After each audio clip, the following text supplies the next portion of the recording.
અને દ્વાદશાંગીની રચના અંતર્મુહૂર્તમાં કરે છે। એ રચના ને આપણે એક અમીઝરણું કહીએ તો ચાલે। એ દ્વાદશાંગી નું અમીઝરણ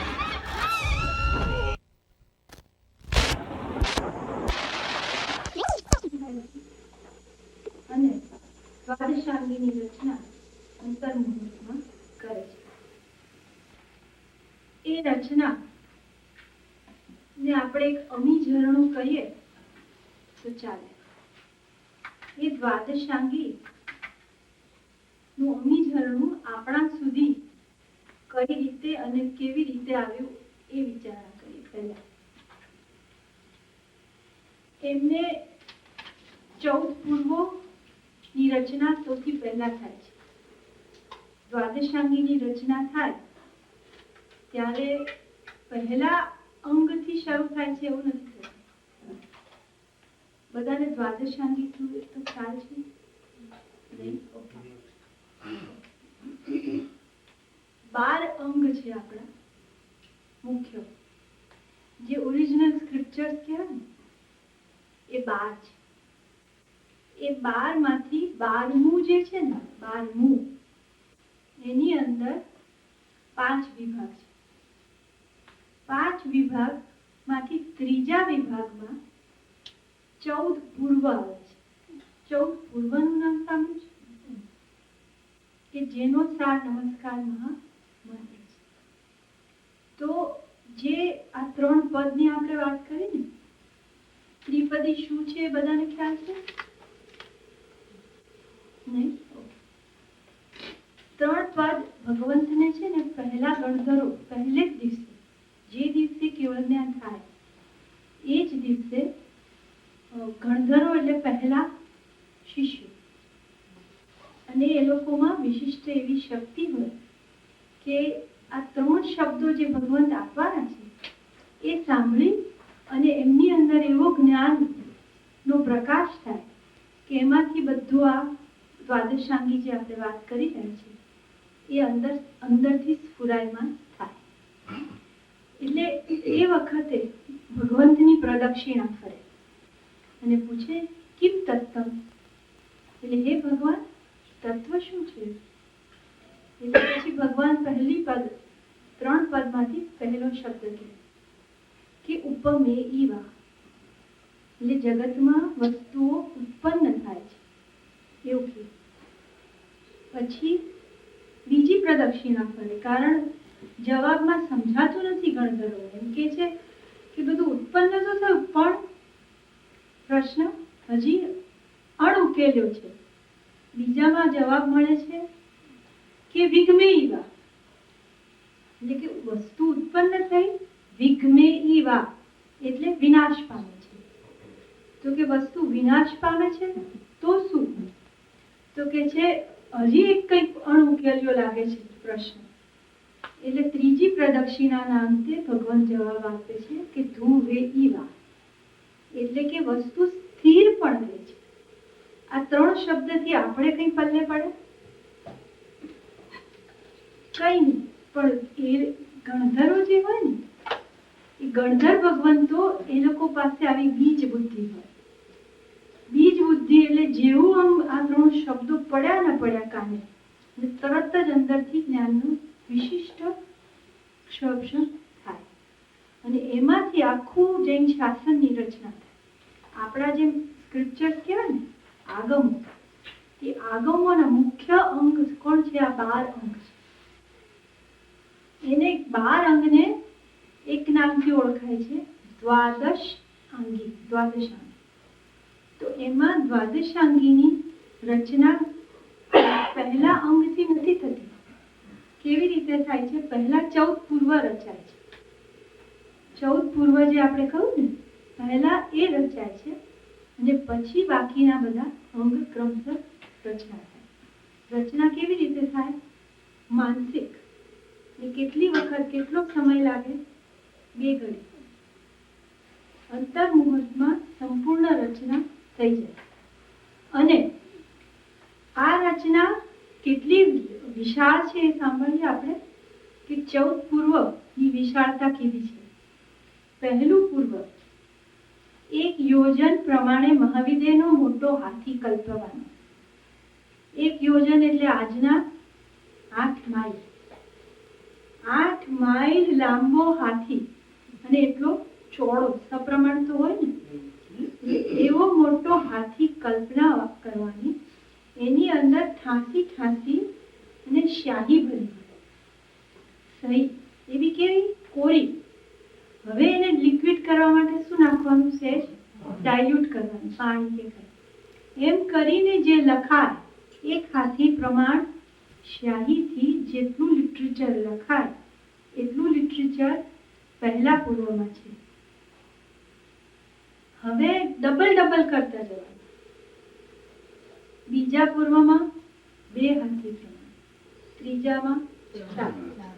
એવી રીતના ડબલ ડબલ કરતા જાઓ. એટલા હાથી પ્રમાણ શાહીથી લખાય માત્ર ખાલી 14 પૂર્વ. અને આ તો કેટલામું ચેપ્ટર છે? 3જું ચેપ્ટર, 12મા અંગન. એટલે કેટલી વિશાળતા છે આપણા શ્રુત સાગરની. બરાબર. હવે એ શ્રુત સાગરમાંથી આપણને સુધી શું શું આવ્યું એ આપણે વિચારતા હતા. આ તો જસ્ટ એક ઇન્ફોર્મેશન માટે. આપણા જે આ 11-12 અંગની વાત છે એ કઈ ભાષામાં છે? જેનું ખરું નામ છે પ્રાકૃત. Ardhamagadhi is a dialect. જેમ આપણે કહીએ ને કે કાઠિયાવાડી બોલે છે, એટલે કાઠિયાવાડી કોઈ જુદી ભાષા છે? It's a dialect. છેક શું ગુજરાતી જ ને, એમ ગામઠી ભાષા બોલે છે એમ કહીએ તો, પણ છે શું અસલ તો ગુજરાતી. એટલે ખરી ભાષા કઈ છે? આપણે બે જ છે, પ્રાકૃત અને Sanskrit. Ardhamagadhi is a dialect. એમાં બોલાય પણ એમાં લખાય નહીં. ખ્યાલ આવ્યો હું શું કહું છું? કે એમાં લખાય નહીં. કોઈ પણ ગ્રંથ અર્ધમાગધીનો ગ્રંથ ન કહેવાય. બોલે છે અર્ધમાગધી કહી શકાય. મહાવીર સ્વામી મગધ દેશમાં વિચર્યા, ખબર છે ને? મગધમાં ઘણું વિચર્યા. 12 ચોમાસા ક્યાં કર્યા? નાલંદા પાડામાં. 14 ચોમાસા. તો એટલે ત્યાંની જે લોકભાષા કહેવાય ને, મગધની માગધી, એટલે અડધું પ્રાકૃત અને અડધું માગધી. એટલે શું કહેવાયું? અર્ધમાગધી. બાકી અર્ધમાગધી શીખવાની નથી હોતી. શીખાય શું? પ્રાકૃત. તો આપણા દ્વાદશાંગીના જે 11 અંગ છે ને, એ 11 અંગ કઈ ભાષામાં છે? પ્રાકૃતમાં. અને 12મું અંગ સંસ્કૃતમાં છે, દ્રષ્ટિવાદ. અને એનું ઝરણું પુરુષો જે સૂત્ર બોલે છે ને, જે આપણે બહેનોએ બોલવાનું નથી, એ નહીં, પેલું જે દરેક પૂજાની પહેલા બોલે છે, એ ક્યાંથી આવ્યું છે? આ 14 દ્રષ્ટિવાદનું આવ્યું છે. માટે બહેનોને એ બોલવાનું નથી. સંસ્કૃતનો અભ્યાસ નહોતો કર્યો. બહેનોને અમુક સંસ્કૃતના અભ્યાસનો નિષેધ હતો. એટલા માટે એ સૂત્ર ગોખવા 11 અંગ સુધી સાધ્વીજી ભણતા. આપણા વજ્રસ્વામી યાદ છે? ઘોડિયામાં 11 અંગ શીખી ગયા. સાંભળ્યું છે કે ઝૂલે ઝૂલતા 11 અંગ ભણ્યા? કારણ સાધ્વીજી અભ્યાસ કરતા હતા. તો એ લોકો કેમ 11 અંગનો કરતા હતા? કારણ કે 12મું અંગ ભણવાનું નહોતું. આપણે હવે આગળ વધીએ કે આ આટલી જે રચના આપણી હતી એ બાય વર્ડ ઓફ માઉથ અત્યારે 980 વર્ષ સુધી આવી. તો એ આપણા સુધી આગળ પણ કોણા થ્રુ આવી, કયા મહાપુરુષોએ આપણને અહીંયા સુધી પહોંચાડી, એના માટે એક ઇતિહાસમાં ડોક્યુ કર્યું. અને આપણો આજનો વિષય શું છે? આજથી આપણે ષડ આવશ્યક એ વિષય લીધો છે. 6 આવશ્યક. તો એ 6 આવશ્યક માટે ઉપયોગી છે શું? 6 આવશ્યકના સૂત્રો. 6 આવશ્યક કરવા માટે જરૂરી કંઈક તો હોય ને, તો શું છે? સૂત્રો. તો એ સૂત્રો પણ કોના રચેલા છે? આ ગણધર રચે છે. તો વી વોન્ટ ટુ કનેક્ટ. એટલા માટે પહેલા આપણું અમીઝરણું કઈ રીતે વહેતું અહીં સુધી આવ્યું, તો એક ઇતિહાસમાં ડોક્યુ કર્યું.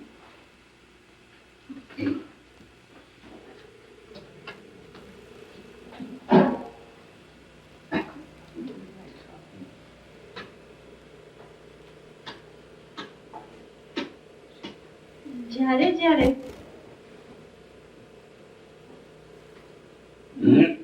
દુષ્કાળો પડ્યા, ભૂતકાળમાં 12 વર્ષના એક સામટા દુષ્કાળ પડ્યા. હવે પહેલા બાય વર્ડ ઓફ માઉથ દ્વાદશાંગીની શું થતી હતી? પુનરાવૃત્તિ, આખું પુનરાવર્તન થતું હતું, એટલે રિવિઝન. હવે 12 વર્ષનો જ્યારે દુષ્કાળ દેશમાં હોય ત્યારે પરિસ્થિતિ કેવી હોય કે શ્રાવક પોતાના માટે પણ નથી, ઘી દૂધ એ બધાની અછત જણાતી હોય ત્યારે કઈ રીતે ભાવથી સુપાત્ર દાન કરે? એટલે એમાં અછત આવવાના લીધે સ્વાધ્યાયમાં ખામી થઈ, યાદ શક્તિ કેવી થઈ ગઈ? મંદ થઈ ગઈ. એટલા માટે 12 વર્ષના અંતે આપણે ત્યાં નાના નાના સેમિનાર્સ થયા. ખ્યાલ આવ્યો? જેનું નામ પાડ્યું છે વાચના. વાચના, આ વાચના શ્રેણીઓ થઈ આપણે ત્યાં. તો વાચના શ્રેણી મુખ્યત્વે 5 છે, મોટી, એક નાની. આ પ્રમાણેની જે વાચનાઓ થઈ એમાં કર્યું શું એ લોકોએ કે એક મુખ્ય અધ્યક્ષ હોય, અધ્યક્ષની નીચે, એટલે he is the chairman kind of, મુખ્ય મહારાજ સાહેબ, એની અધ્યક્ષતા નીચે બીજા પણ બધા ભેગા થાય અને પછી જે બધું અપડેટ કરી લે. તમને એક સૂત્ર યાદ ન રહ્યું હોય ને મને યાદ હોય એટલે એક્સચેન્જ કરે. ખ્યાલ આવે? એટલે બધાનું અપડેટ થઈ જાય ને, બધાને જે યાદ હોય એ એકબીજાને પૂછી લેતા. તો આવી રીતે ક્યાં સુધી ચાલ્યું? 980 વર્ષ સુધી ચાલ્યું. એમાં કયા કયા મહારથીઓ થયા એ આપણે, અને એ વખતની થોડી થોડી પરિસ્થિતિ આપણે જોઈ. મહાવીર સ્વામીના નિર્વાણ પછી 160 વર્ષ સૌથી પહેલા આપણા સ્થૂલભદ્રજી. સ્થૂલભદ્રજીને ઓળખો ને? તો પટનામાં નંદ રાજાઓનું રાજ્ય હતું, ખબર છે ને? નંદ રાજાઓનો સમય હતો. 9મા નંદ રાજા, 9 નંદ રાજા થયા. એમાં 9મા નંદ રાજા વખતે શકડાલ મંત્રી હતા. ચાણક્યની સિરીઝ જોતા હોય ને એને ખ્યાલ હોય, પાટલીપુત્રમાં હતું ને, પટના એટલે પાટલીપુત્ર. તો એ શકડાલ મંત્રીનો વધ કર્યો. કોને? સ્થૂલભદ્રજીના નાના ભાઈએ, શ્રીયક. અને પછી સ્થૂલભદ્રજીને મંત્રી મુદ્રા ઓફર કરવામાં આવી, પણ એમને ના લીધી, દીક્ષા લીધી. હવે એ જ પટના ગામમાં એમની અધ્યક્ષતા નીચે અને ત્યાં આગળ 12 વર્ષના દુષ્કાળ નીચે આવો સેમિનાર વાંચના ગોઠવાય. બધું 11 અંગ અપડેટ થઈ ગયા. ખ્યાલ આવ્યો? અપડેટ એટલે બધું બરાબર થઈ ગયું, બધાનું વ્યવસ્થિત. પણ 12મા અંગમાં ખામી આવી. 12મું અંગ કોઈને યાદ નહોતું. હવે શું કરવું? હવે 12 અંગ જે પૂરા ભણેલા હોય એને શું કહેવાતું હતું એ વખતે? ખબર છે કોઈને? શ્રુત કેવળી. શ્રુત કેવળી કહેવાય. તો શ્રુત કેવળી એ વખતે કોણ? એક જ મહાત્મા હતા, ભદ્રભાવ સ્વામી. અને એ ક્યાં હતા? નેપાળ. નેપાળમાં મહાપ્રાણ ધ્યાન કરવા ગયેલા હતા. એટલે ભદ્રભાવ સ્વામી તો ઓળખો ને, આપણા કલ્પસૂત્રકાર અને ઉવસગહરમના રચયિતા. તો એમને ત્યાં આગળ વિનંતી કરી કે હવે અમે 500 સાધુઓનું ડેલિગેશન મોકલીએ છીએ કે જેને તમે અભ્યાસ કરાવજો. શેનો? 14 પૂર્વનો. ત્યારે એમને પહેલી વખત શું કર્યું? ના પાડ્યું કે ના, હું અત્યારે મહાપ્રાણ ધ્યાન કરું છું અને એ પતશે ને પછી હું કરાવીશ. અવિનયનો આશય નહોતો. એમનો આશય શું હતો કે હું જે આ મહાપ્રાણ ધ્યાન કરું છું એ પ્રાણના અંતે, એ સાધના જે છે, at the end of that શું સિદ્ધિ થશે કે પોણો કલાકની અંદર આખા 14 પૂર્વનું રિવિઝન થઈ જશે. જેમ કમ્પ્યુટર સ્કેનિંગ કરે છે ને, એવી રીતનું કે પોણો કલાકની અંદર આખા 14 પૂર્વના આખું આમ જોઈ લેવાશે કે મારી આ સાધના થઈ જવા દો પછી હું પાઠ આપું. સંઘે કેવડાવ્યું કે જે સંઘની આજ્ઞા ઉલ્લંઘે, ન માને, એને શું પ્રાયશ્ચિત આવે? એટલે પછી બીજું એમને વિચારવાનું હતું. એમને તરત કીધું મોકલો. 25મો તીર્થંકર ને આપ્યો સંઘે, એટલે પછી આખું ડેલિગેશન નેપાળ ગયું. પણ એમને સ્વાધ્યાય કેવી રીતે કરાવ્યો? જ્યારે એમને મન થયો ને ત્યારે એમને એનું વાચનાઓ આપી, પાઠ આપ્યો 14 પૂર્વનો. એટલે એક તો ત્યાં નેપાળમાં ગોચરીની બધી પરિસ્થિતિ કેવી હોય, ત્યાં આગળ કઈ તો વિષમ હતી. એ વિષમ પરિસ્થિતિમાં 499 સાધુઓ તો ક્યાં આવી ગયા? ભારત પાછા. કે અમારે નથી અમારી રહેવાની ક્ષમતા. એક આપણા સ્થૂલભદ્રજી રહ્યા અને એમને 10 પૂર્વ ભણ્યા પછી એનો મિસયુઝ કર્યો. બહેનોને સિંહનું રૂપ બતાવ્યું ને, એટલે પછી ભદ્રબાહુ મહારાજ સાહેબે શું કીધું? બાકીના 4 ન જ આપો, પણ સંઘના કહેવા આપ્યા. મૂળ એટલે સૂત્ર આપ્યું, પણ અર્થ ન આપ્યો કે આ મિસયુઝ કરશે. એની અંદર પૂર્વોની અંદર કેવી કેવી વાતો આવે છે ખબર છે? એક વખત કોઈ મહારાજ સાહેબ અર્થનું ચિંતન કરતા, તો એની અંદર એવી વાત આવે કે માછલા બનાવે.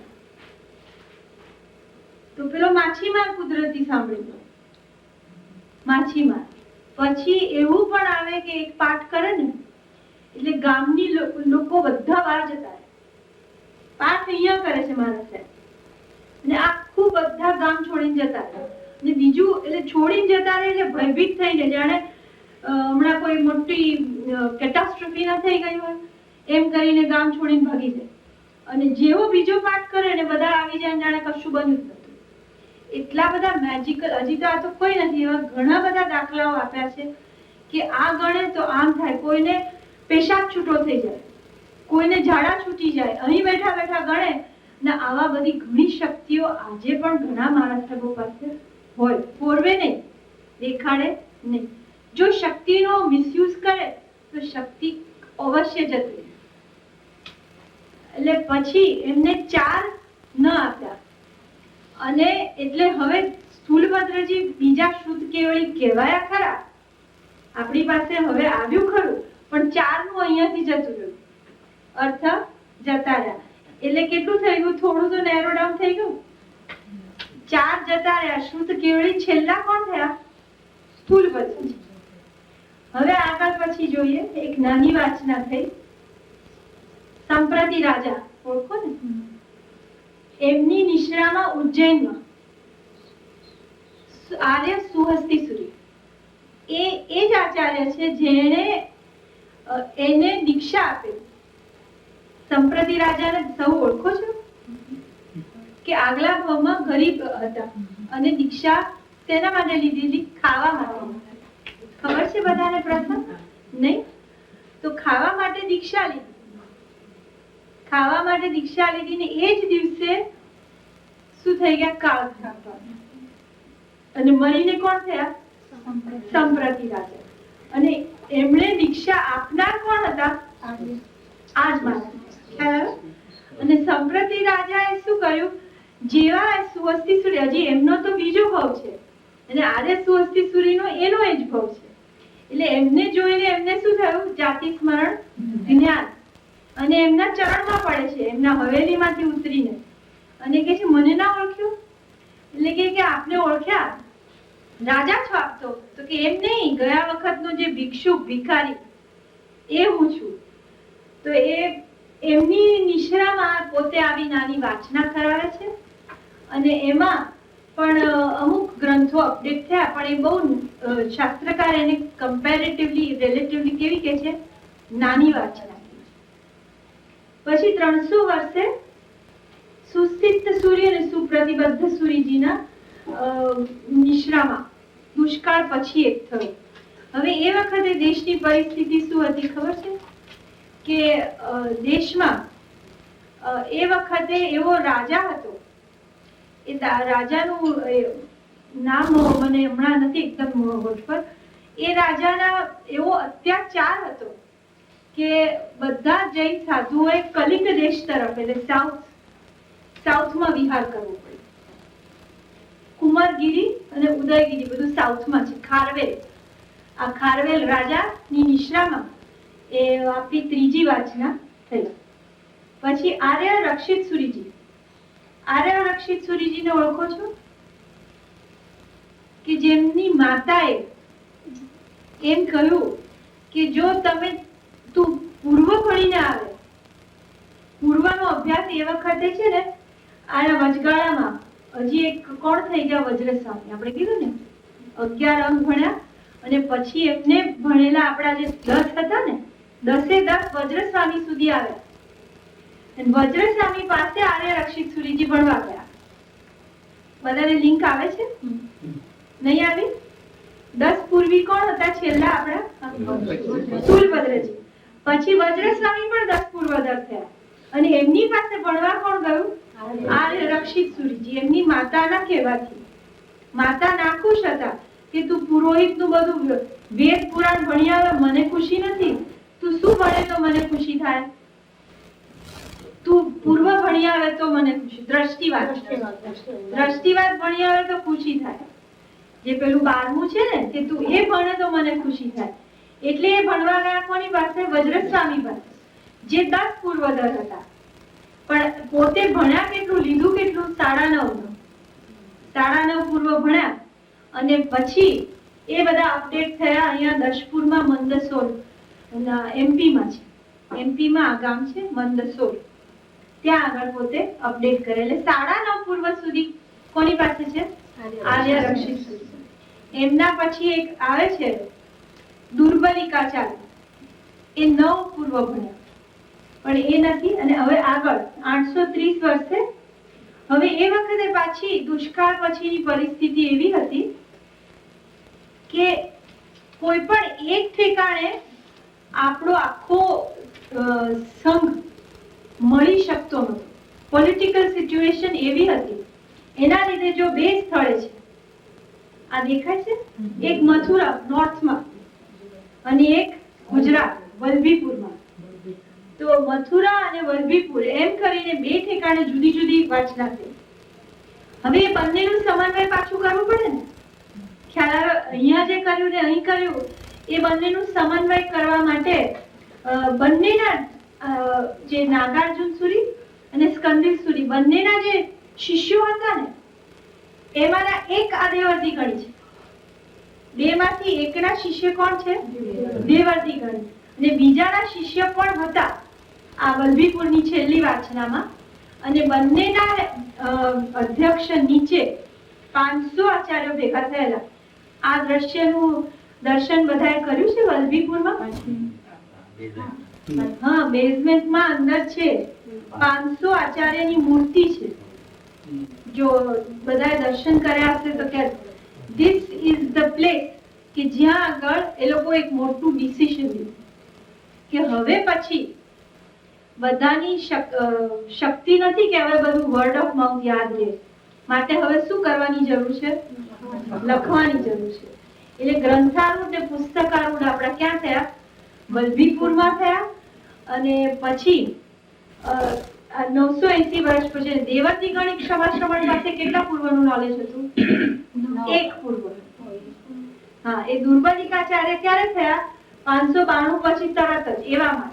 કારણ કે આર્ય રક્ષિત સુરીજી 9.5 અને એવામાં થોડા પછી જ દુર્બલિકાચાર્ય થયા 9 પૂર્વધર. પછી કોઈ 8, 7, 6 નો ઉલ્લેખ આપણી પાસે આવતો નથી. સીધો કોણો આવે છે?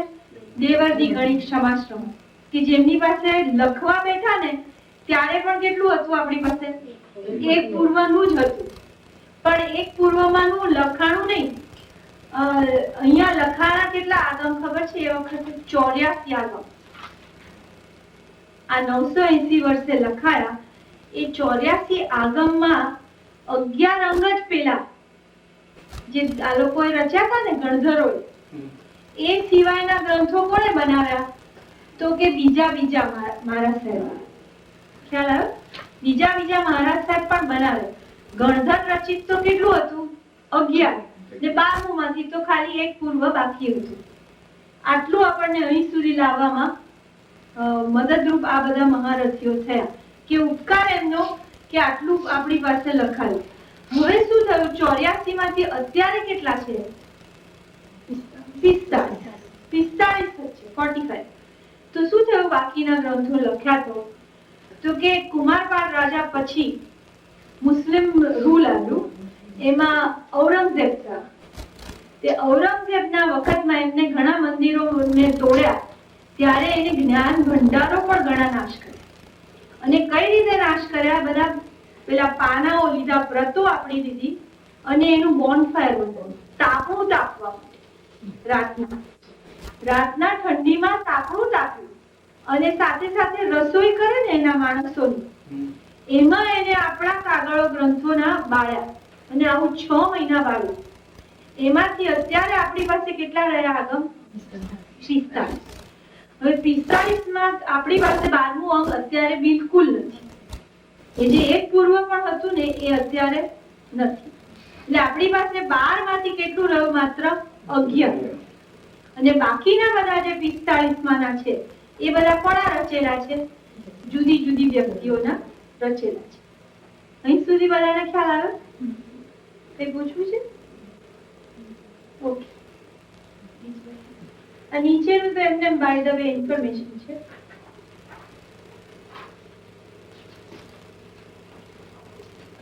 અંગ અને બીજા 45 આગામ એ રીતે એટલે જો એનું સ્પ્લિટ અપ આપું. 11 અંગ પછી 12 ઉપાંગ આવે.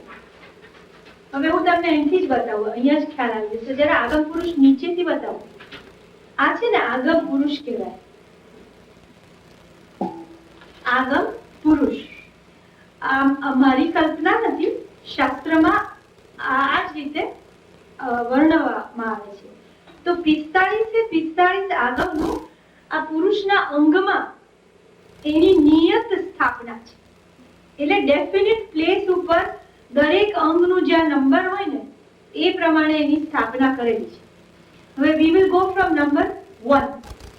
1 and 2 એમના નીચે છે. પુરુષના ઘૂંટી ખબર પડે? એન્કલ. 1 and 2 દેખાય છે? જરાક સ્મચ થયેલું છે. 1 and 2. પછી 3, 4 ઘૂંટણ ઉપર, 3, 4 દેખાયું. પછી 5, 6 જંઘ ઉપર. હા, પછી 7, 8 આવશે. 7 અહીંયા નાભી. પછી તમારે થોડુંક મૂવ કરતા રહેવું પડશે. 8 હૃદયમાં. 9 અને 10 બે ભુજા. ભુજામાં દેખાયું હાથ ઉપર. અને 11 કંઠમાં. થઈ ગયું? આ 11 અંગ આ રીતે છે, અહીંયા મુકાય છે. હવે શું થશે? 12 ઉપાંગ આવશે. હવે ઉપાંગ એટલે એને જ રિલેટેડ પણ એના નાના, આપણે કહીએ ને આને અંગ કહેવાય, હાથ, અને આંગળીને શું કહેવાય? ઉપાંગ. એટલે એને લગતા 12 ઉપાંગ આવશે. 12મું અંગ નથી પણ 12મું ઉપાંગ છે. ખ્યાલ આવ્યો? હવે 12 ઉપાંગની સ્થાપના ક્યાં છે ખબર છે? જ્યાં અંગ છે ને એની ઉપર જ છે, બરાબર એના ઉપર છે. જો હવે નીચે આવશે 12 ને 13 ઘૂંટી પાસે, બરાબર. પછી 14 ને 15 ઘૂંટણ પાસે, 16 ને 17 જંઘ, પછી 18 નાભી ઉપર, 19 હૃદય, 20, 21 ભુજામાં, 22 કંઠમાં અને 23 આજ્ઞા ચક્ર, ભાલ, લલાટ ઉપર, બરાબર. 24 ના આવે કારણ કે આપણું છે જ નહીં. અત્યાર સુધી કેટલા થયા? 11 અંગ અને 12 ઉપાંગ. હવે જો 23 થયા, હવે 24 નીચે જરા કમળની પાસે જુઓ, દેખાય? 24, 25, 26, 27 એને શું કહેવાય છે? 10 પયન. 10 પયન આખું ગ્રુપ નું નામ છે, કલેક્ટિવ નામ. 10 શું કહેવાય છે? 10 પયન નામ કહેવાય. હવે પયનના એટલે મહાવીર સ્વામીના શિષ્યો કેટલા હતા? 14,000. કોણ બોલ્યું? 14,000 શિષ્યો છે. તો દરેક શિષ્યએ શું કર્યું? એક એક ગ્રંથ લખ્યો. દરેકને એમ થાય ને માય કોન્ટ્રીબ્યુશન. ખ્યાલ આવ્યો? દરેક જણાએ પોતાની ક્ષમતા પ્રમાણે એક એક ગ્રંથ લખ્યો. એને શું કહેવાનું? પ્રકીર્ણક, પ્રકીર્ણક એટલે ખબર પડે, મિસલેનિયસ. ના, પ્રકીર્ણક એટલે છૂટા છવાયા, મિસલેનિયસ. તો એ 14,000 પયનના હતા. આ પયનના ઇઝ પ્રાકૃત વર્ડ. ત્યારે તો લખવાનું હતું ને, એટલે રચના કરેલી. રચના કરેલી એટલે મન લખ્યા હતા એટલે આઈ મીન રચના છે. તો એમને 14,000 બનાવેલા. એને શું કહેવાતું? 14,000 પયનના હતા પ્રકીર્ણક ગ્રંથો, છૂટાછવાયા. પણ કાળ બળે ઉતરતા ઉતરતા કેટલા છે અત્યારના? આપણી પાસે 30 છે, 30 અત્યારે પણ એમાંથી આગમમાં સ્થાન પામેલા છે 10. આ 24 થી 33 સુધી, બરાબર? 10 પયન. પછી હવે ઉપર ભામંડળ પાસે 6 આવશે, 6 છેદ સૂત્રો. કઈ પૂછવું છે? 34, 35, 36, 37, 38 ને 39. આ શું કહેવાય છે? 6 છેદ સૂત્રો. છેદ સૂત્રો. આની અંદર શું લગભગ આવે ખબર છે? આની અંદર પ્રાયશ્ચિત નું આવે. તમે આચાર્ય મહારાજ સાહેબ પાસે આલોચના લો ને, તો એ મહારાજ સાહેબ શેના આધારે આપે છે? તો છેદ સૂત્ર. કે એમાં કોઈનો આ પર્યાય છેદ કરવાનો હોય ને, પર્યાય છેદ એટલે કોઈના 20 વર્ષ દીક્ષાને થયા અને કોઈક બ્રહ્મચર્ય નો ભંગ કરે, દાખલા તરીકે, તો એના 20 વર્ષ કાઢી દે. અને પછી એને શું કે તારે જાણે નવો દીક્ષિત થયો હોય ને એવી રીતે કે હવે તારા દીક્ષાને કેટલા વર્ષ થયા? 1 વર્ષ. એટલે શરૂઆત કરતી જાણે તારું પહેલું વર્ષ એવું. એટલે એવા જે પ્રાયશ્ચિતો જ્યારે જ્યારે જેને જેને અપાતા હોય એ બધા આ ગ્રંથોના આધારે કહેતા હોય છે. 6 છે. હવે નીચે 4 મૂળ સૂત્રો. એકદમ નીચે કમળના મૂળ નીચે આવશે. મૂળ સૂત્રનું નામ છે મૂળ, એટલે કારણ મૂળિયા પાસે છે. દેખાયું? 40, 41, 42 ને 43. તો 4 મૂળ સૂત્ર છે. આની સાથે આપણે સંબંધ છે. આપણે આ બધું જોઈએ છીએ શા માટે? કે આપણે જે આવશ્યક સૂત્રો સુધી જવું છે, તો આ 40 નંબરનું જે સૂત્ર છે ને એનું નામ છે આવશ્યક સૂત્ર. શું નામ છે? એટલા માટે આપણે આ જોઈ રહ્યા છીએ કે એનું કનેક્શન કરવા માટે. અને પછી છેલ્લા બીજા 2 છે 44 અનુયોગ દ્વાર, એની સાથે પણ થોડો કનેક્શન છે. અને 45 નંબરનું છે નંદી સૂત્ર. નંદી સૂત્ર નામ સાંભળ્યું છે? કોઈ સાંભળ્યું હોય ઉદ્ધાન કરે ને એને નંદી સૂત્ર સંભળાવવામાં આવે. આ રીતે આપણા 45 આગમ છે. તો 41, 42, 43 એ 4 મૂળ સૂત્ર ના, ખાલી 40 નંબર જ આવે છે. એ એક 10 વૈકાલિક, એક ઉત્તરાધ્યયન. આપણું ઉત્તરાધ્યયન છે ને એ અહીંયા 4 મૂળ સૂત્રમાં આવે. એવી રીતે ચોથું ઉત્તરાધ્યયન, 10 વૈકાલિક, સુવેદાંત સૂત્ર અંગ છે.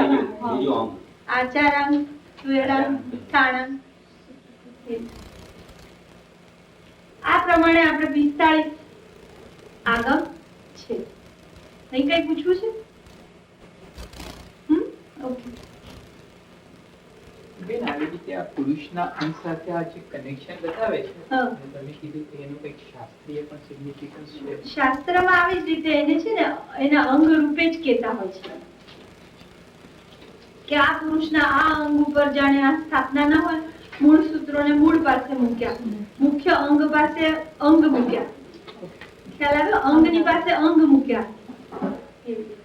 તમારી પહેલી જે સ્લાઇડ હતી ને એમાં સૌથી નીચે મુનિ કોણ ને પન્યાસ કોણ જે બતાવ્યું એ બતાવશો? ઘણી વાર પૂછે છે કે આચાર્ય કોણ, પન્યાસ કોણ, મુનિ કોણ. મને તો ઇટ વોઝ નોટ રેલેવન્ટ એટલે મેં ના લીધું. પણ એ લોકો ઘણી વાર ઘણા લોકો પૂછે છે તો મને લાગે છે મને શું જે પર્પસ નું હતું ને એટલે.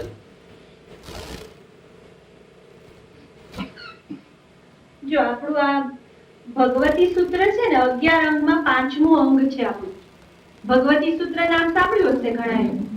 તો એ ભગવતી સૂત્ર સૌથી મોટામાં મોટું સૂત્ર, વોલ્યુમ વાળું. એટલે મોટાની દ્રષ્ટિએ નહીં પણ ઘણા બધા શ્લોકો છે. અને સૌથી નાનું છે 9મું અનુત્તરોપપાતિક. અનુત્તર વિમાનમાં કોણ ઉત્પન્ન થાય ને એની વાર્તાઓ છે 10. એમાં 10 છે. એનું આખું નામ શું છે?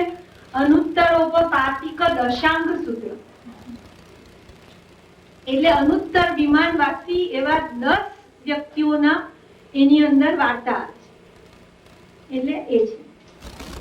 હવે 10 વૈકાલિક સૂત્ર જે મૂળ સૂત્ર છે એ રચ્યું છે સંયમભવ સૂર્ય. ઓળખો છો સંયમભવ સૂર્ય? મનકના પિતાશ્રી એના માટે બનાવ્યું. એ આપણો 5મો આરો છે ને, એ નાશ નહીં થાય ત્યાં સુધી આ સૂત્ર રહેવાનું છે. એમાં બાકીના બધા નાશ પામશે. બધા નાશ પામશે. માત્ર 19,500 વર્ષમાં બાકી બધા નાશ હા, બધા નાશ પામવાના. અને પહેલા અને એકચ્યુઅલી 10 વૈકાલિક સૂત્ર જ્યારે આ તો બધાને કદાચ ન ખબર કે જ્યારે એમને એમના 6 મહિનાના આયુષ્ય વાળા એવા નાના બાળ મુનિ માટે એમને આ સૂત્ર બનાવ્યું. ઓકે, આ 10 વૈકાલિક સૂત્ર. પણ જેવા એમના બાળ મુનિ 6 મહિનાના કાળ કરવાના હતા એ આ સૂત્ર પાછું લઈ લેવાના હતા. પણ આકાશવાણી થઈ અને કીધું ના, આ 5મા આરા સુધી રહેશે માટે તમે આ આગમ રાખી, એટલે રાખી. હવે છેલ્લું 2 છે 5 અંગ. પહેલા જે 5 અંગ છે ને, આચારાંતથી શરૂ થાય તો એ 5 અંગ જે ભણે અને એની અનુજ્ઞા લે, જોગ કરવા પડે. જોગ ખબર પડે? જોગ કે મારા સાહેબે ખાસ એવો તપસ્યા કરવી પડે.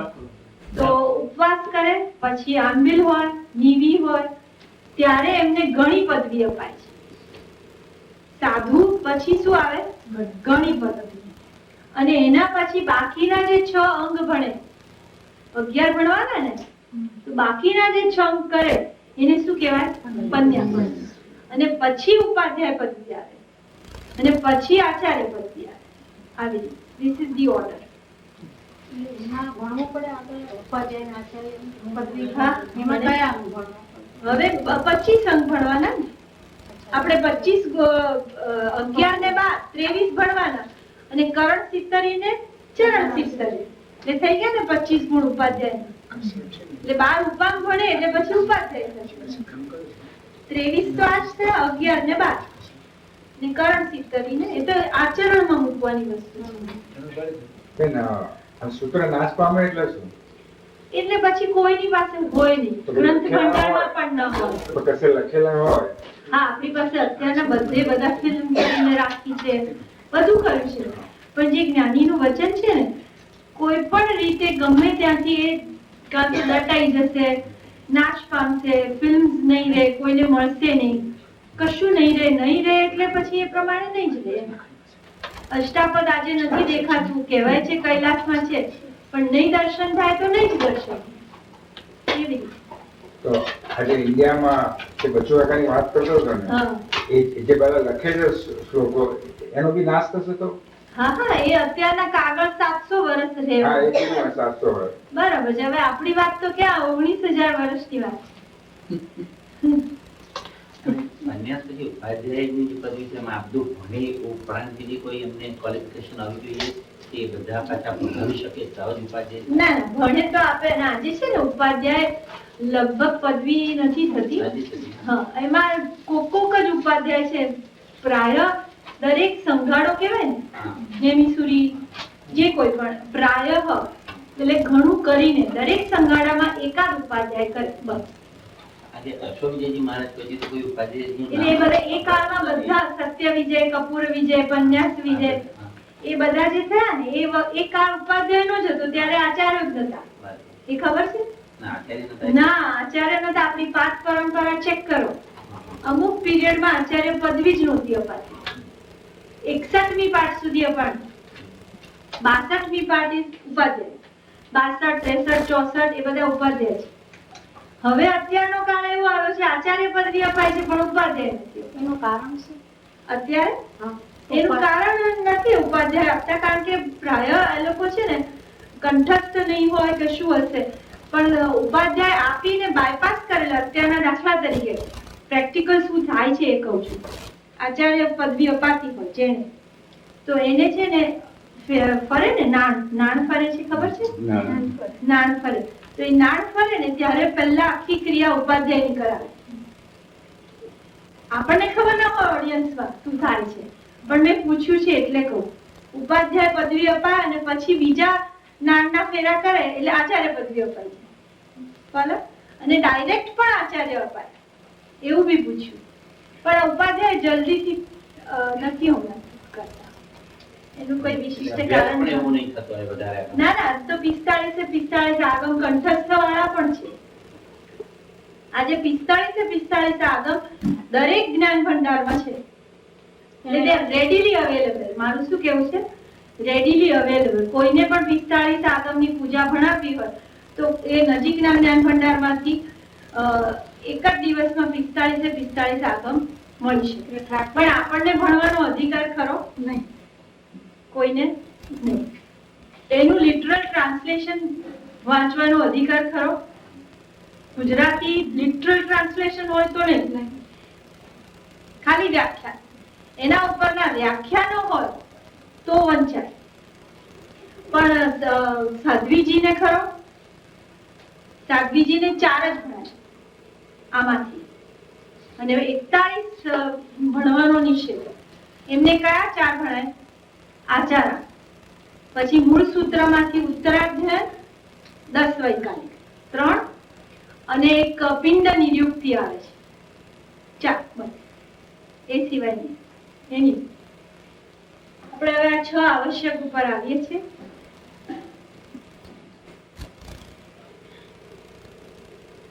અવશ્ય કરવા જેવા તેને આવશ્યક કહેવાય. અને જ્ઞાની ભગવંતોએ આ 6 ને અવશ્ય કરવા જેવા કહ્યા છે. શ્રાવકે અવશ્ય કરવા જેવું તે આવશ્યક. સામાયિક એટલે સમતાનો જેમાં લાભ થાય. સમ વત્તા આય, આય એટલે લાભ થાય. પછી 24 અર્થો એટલે 24 ભગવંતની સ્તુતિ સ્તવના. વંદન એટલે શું લેવાનું? ગુરુ વંદન. પ્રભુને વંદન નહીં લેવાનું, પણ શું લેવાનું? વંદન આવશ્યકથી ગુરુ વંદન. પ્રતિક્રમણ એટલે પાપથી પાછા ફરવું. પરભાવમાં ગયા હોઈએ તો સ્વભાવમાં આવવાનું. જેટલા બહાર ગયા હતા, આમાં એક દ્રષ્ટાંત આવે છે કે એક રાજાએ એક મહેલ બાંધવા માટે એક જગ્યા, એક પ્લોટ નક્કી કરેલો અને 2 ચોકીદાર પહેરેદાર ત્યાં બેસાડેલા કે કોઈએ અહીંયા આગળ છે ને ડિમાર્કેશન કરી કાઢેલું કે આની અંદર કોઈએ જવાનું નહીં. હવે ત્યાં ચોકીદાર બેઠા બેઠા વાતો કરતા હતા, એમનું ધ્યાન ન ગયું અને 2 જણા અંદર પ્રવેશી ગયા. હવે એને રાજાએ કીધેલું જે અંદર પ્રવેશે અને જો એ પાછો ન આવે બહાર તો પછી એને તારે સજા કરવાની.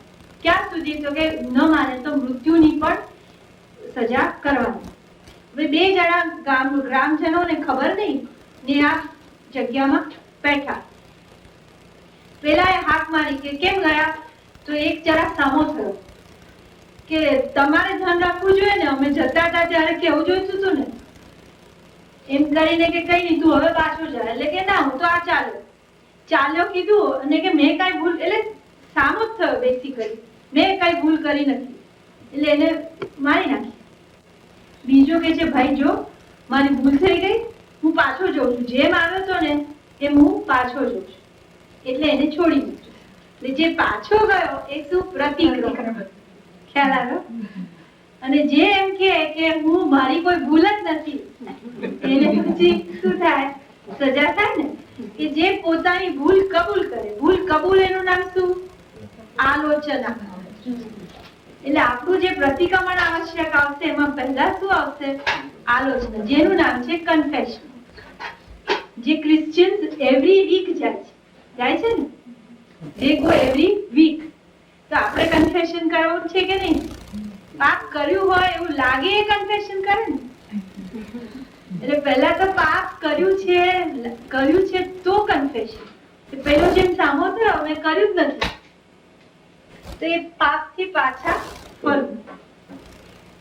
કૌશક.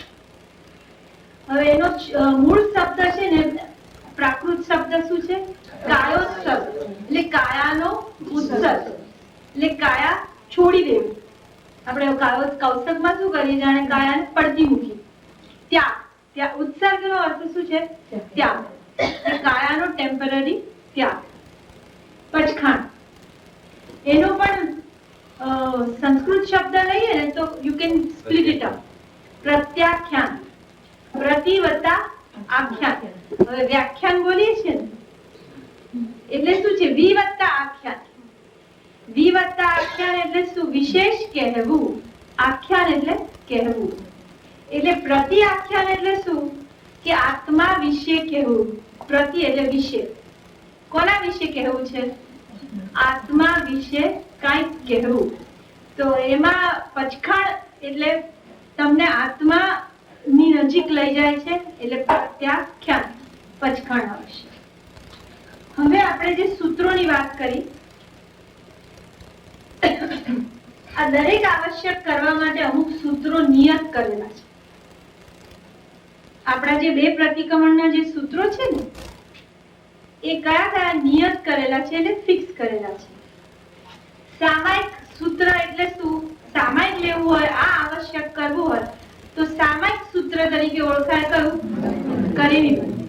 હવે આ સૂત્ર એટલું બધું મહાન છે કે એ ખુદ તીર્થંકર ભગવાન તો બોલે છે, ગણધર રચિત પણ ન કહેવાય. કારણ કે હજી તો પોતે કેવળ જ્ઞાન પામ્યા નથી, ત્રિપદી આપી નથી ને દ્વાદશાંગીની રચના થઈ નથી, એ પહેલા બોલાય છે. બરાબર ને? એટલે ખુદ એમના મુખે બોલાયેલું સૂત્ર આપણને સામાયિકમાં બોલવા મળે છે. એટલે બહુ બહુમાન પૂર્વક આજે પણ ઘણા મહારાજ સાહેબો એવું કરે કે સામાયિક ભલે કદાચ બહેનોએ બેઠા બેઠા લીધું હોય, એવું કેવી રીતે જોઈએ? ઉભા થઈ તો ભલે એને બેઠા બેઠા લીધું હોય તો પણ શું કરે? એમને કે કરેવી બંધે સૂત્ર બોલવાનું હોય ને જ્યારે, તો કે ત્યારે ઉભા થાવ, માથે ઓળો પછી લો, ત્યાં સુધી ઉચરાવે નહીં. એવું આ મહાન સૂત્ર છે.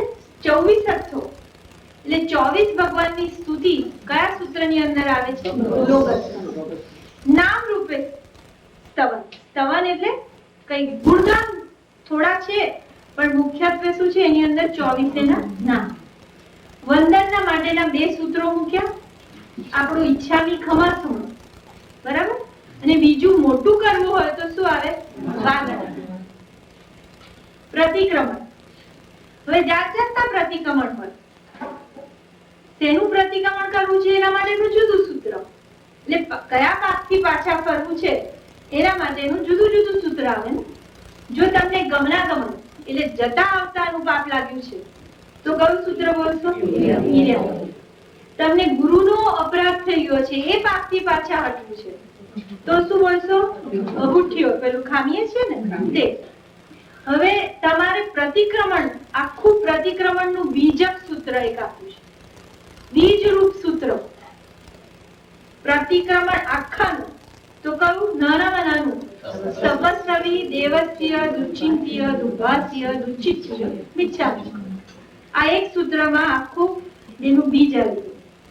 અને જો વ્રતો સંબંધી કરવું હોય તો ઈચ્છામિ ઠામી સૂત્ર છે. કૌશકમ અથવા પડિકમ. ઈચ્છામિ ઠામી પડિકમ. ઈચ્છામિ ઠામી પડિકમ બોલીએ ને વંદિતતા પહેલા, એમાં આટલા સૂત્રો. હજી જો વંદિતનું સૂત્ર ખરું, પ્રતિક્રમણ સૂત્ર, પણ ગણધર રચિત નથી. ખ્યાલ આવ્યો? ગણધર રચિત નું જ અહીંયા લખ્યું છે. ગણધરો રચિત અમુક સૂત્રો છે ને બે પ્રતિક્રમણમાં ગણધર વગરના પણ છે. કયા છે? દાખલા તરીકે ઉપસંગ્રમ કીધું ને, એવી રીતે અમુક ગણધરોના બનાવેલા નથી પણ ખરા. તો આટલા આપણે સૂત્રો જોયા. એમાં કૌશકમાં વળી જુદા જુદા સૂત્રો છે. કેટલી બધી જાતના કૌશકો કરીએ છીએ આપણે. તો કે અરિયંત છે ઈયાણમ બોલીએ ને, જેટલા કૌશક કરીએ ને, વંદનવત્યાય પૂર્ણવત્યાય બોલીએ છીએ ને, તો એ કૌશકની પહેલા બોલાય છે. તો એ કૌશક સૂત્ર તરીકે ગણવાનું. આપણે ચૈત્ય વંદન કરીએ તો અરિયંત છે ઈયાણમ કરેની કૌશક ગમ, તો એ કૌશક સૂત્ર. ઉખરવર્તી વડે પછી સિદ્ધાણમ ઉદ્ધાણમ, એ બંને પણ એના પછી પણ કૌશક કરવાના છે એટલે કૌશક સૂત્ર તરીકે ગણાય છે અને અસલમાં શું ગણાય? તત્સવ તરીકે અને અનંત. કૌશકના આગારો જેમાં આપે છે અને વિશેષ શુદ્ધિકરણ. એટલે પચખાણનું સૂત્ર અહીંયા કેમ નહીં લખ્યું? કારણ કે પચખાણો જે છે એ કઈ ગણધર રચિત નથી. પચખાણો બધા જે આપણે લઈએ છીએ પંચાંગમાં આપેલા એટલે એનો કોઈ અલગ સૂત્ર તરીકે સૂત્ર નથી. તો એ વખતનો પચખાણ પચખાણ ગંધર રચિત આ બધા આપણા જે છે એ પ્રાય એમના નહીં હોય. ના, પણ એટલે એ વખતે પચખાણ દેવાતા હશે. દેવાતા તો હશે, તો એ યાદ લેતા હશે કે શું હશે? હવે આપણે શું જોવું છે? ષડ આવશ્યકનું આગમમાં સ્થાન. આપણે કીધું ને કે આગમો જોયા અને એમાં 6 આવશ્યક જોયા. હવે એ બંનેનું કનેક્શન કરીએ, બરાબર ને? આગમો જોયા, હવે 6 આવશ્યક શું છે એના સૂત્રો કયા છે એ જોયા પછી હવે આપણે જે કીધું ને કે 4 મૂળ સૂત્ર જે હતા આપણે જોયા. 4 મૂળ સૂત્ર, એની અંદર પહેલું શું છે? આવશ્યક સૂત્ર. એની અંદર આ વસ્તુ આવે છે. આખા 6 આવશ્યકની અંદર એના 6 અધ્યયન છે અને 6 અધ્યયનની 6 ચેપ્ટર્સની અંદર 6 આવશ્યકની વાતો આવે છે. કોનું બનાવેલું છે? સુધર્મા સ્વામી, એટલે ગણધર રચિત. હવે જો અહીંયા છેલ્લી લાઈન વાંચજો, છેલ્લી ને એટલે પ્રાકૃત ભાષામાં છે. હવે બીજું શું લખ્યું છે ખાસ આ વાંચજો, અંગ પ્રવિષ્ટ. હવે જો અંગ પ્રવિષ્ટ જરાક ધ્યાન આપશો તો સમજાવો. અંગ પ્રવિષ્ટ એટલે શું? 11 અંગ હોય ને એની અંદર હોય તો એ શું કહેવાય? અંગ પ્રવિષ્ટ. અને એ સિવાયનું શું કહેવાય? અંગ બાહ્ય. તો આપણે તો કીધું 4 મૂળ સૂત્ર તો શું છે? અંગ બાહ્ય છે ને? યાદ આવ્યું કે નહીં?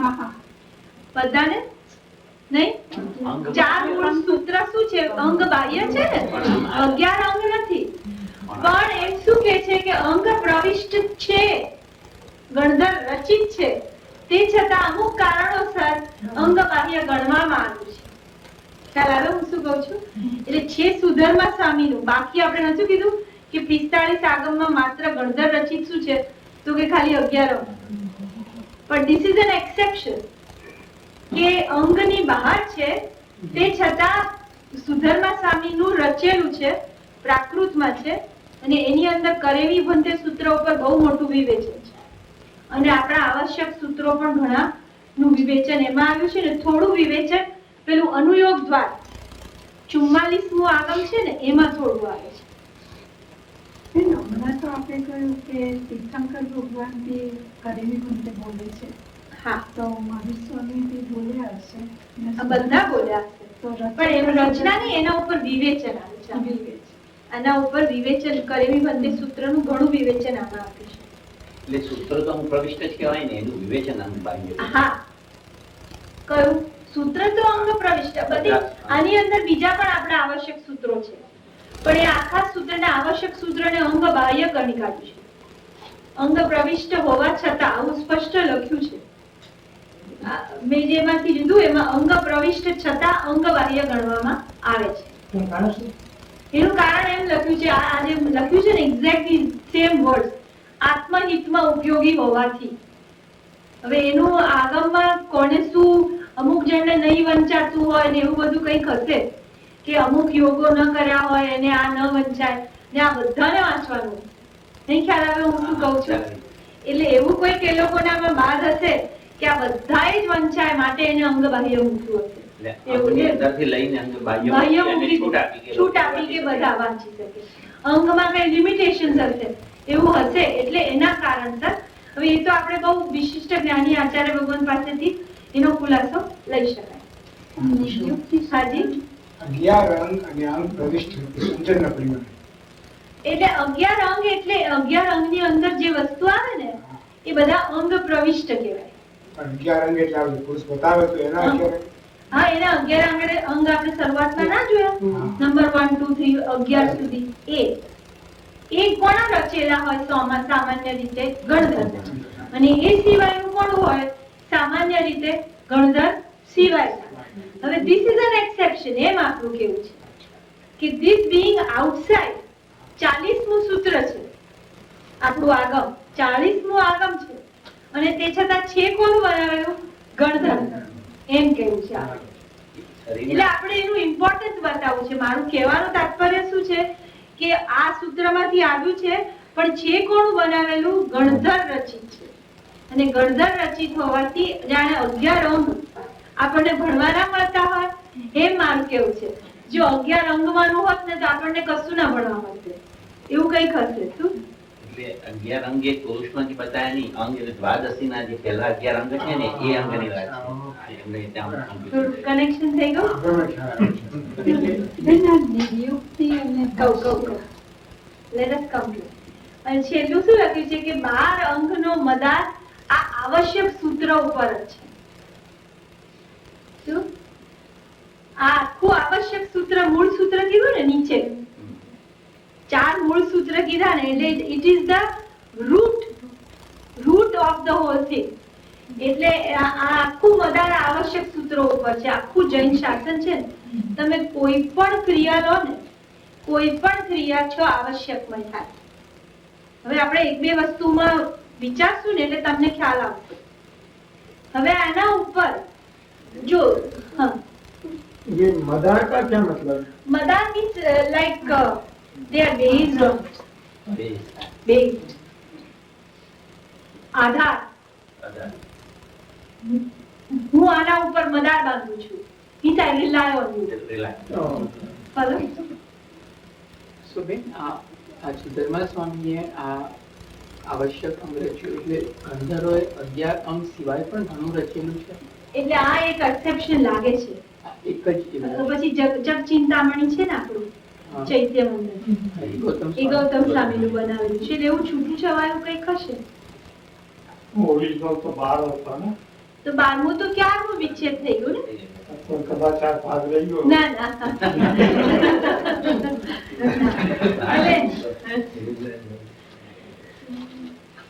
હવે એના ઉપર છે ને ભદ્રભાવ સ્વામીજીએ એને ઈઝી કર્યું છે. આવશ્યક સૂત્રો હંમેશા છે ને સૂત્ર પંચાંગી હોય. નામ સાંભળ્યું છે પંચાંગી? નહીં. Let me simplify. કોઈ પણ એક સૂત્ર હોય, તત્વાર્થ સૂત્ર જોયું છે? કેવું છે? જાણે તમને કઈ સમજણ ના પડે એવું એક એક વાક્ય મૂકી દે. You have to understand it. એને ખોલવું પડે, રાઈટ? સમ્યક દર્શન, જ્ઞાન, ચારિત્રાણી, મોક્ષ માર્ગ. હવે આટલામાંથી કઈ ખબર બહુ ના પડે. એને હજી વધારે ખોલો ખોલો ખોલો ત્યારે ખબર પડે. એને શું કહેવાય? નિર્યુક્તિ કહેવાય. એનું ઈઝી વિવેચન કરે ને એને શું કહેવાય? નિર્યુક્તિ. To open up for people like us. તો એનું નામ છે આવશ્યક નિર્યુક્તિ. હવે એને પણ હજી ઓર ઈઝી કરવું હોય ને તો શું જોઈએ? ભાષ્ય જોઈએ. These are technical words, but if we don't get acquainted to it sometime, we will never get acquainted. Right? તો ભાષ્ય કહેવાય. નિર્યુક્તિ પછી શું આવે? એનું ઈઝી. કોઈની પણ નિર્યુક્તિ, આની નહીં, તમે કોઈ પણ સૂત્રની પાછળ સાંભળો કે એની નિર્યુક્તિ લખાય છે, that means શું? easier version. એનું ભાષ્ય હોય. This is the order. નિર્યુક્તિથી સરળ શું હોય? ભાષ્ય.